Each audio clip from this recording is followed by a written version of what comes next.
So humans have a massively expanded notion of what gaze is and our ability to control gaze and understanding of gaze.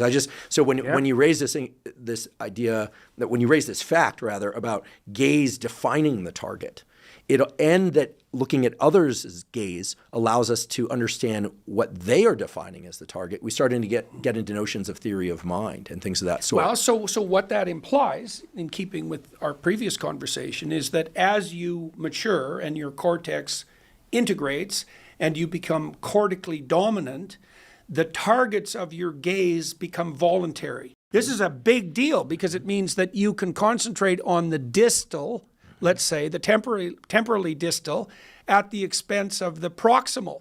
So, if you're walking down the street and you hear a loud and sudden noise behind you, you'll do an anti-predator crouch and then turn, and you'll do that essentially automatically. So curl up, and like then turtle turn, up, and then and look. you turn to the place where your stereoscopic audition has indicated that the noise emanated from, right? And that's automatic.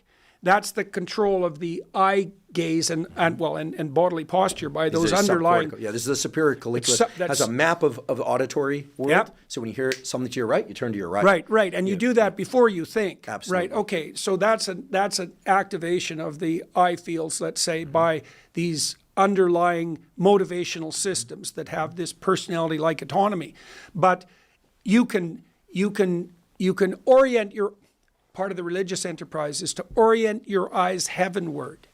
Well, what does that mean? Well, you can think about it. It means to search out the North Star that navigates for you unerringly, regardless of the situation at hand. Imagine you could progress towards a target in a manner that made all the potential targets that you could progress toward more likely. It's a meta-target. You said that's what happened to your friend, right? Is not only did he dispense with his addiction, but all of the things, other enterprises that he was associating, that he was pursuing in his life became more effective.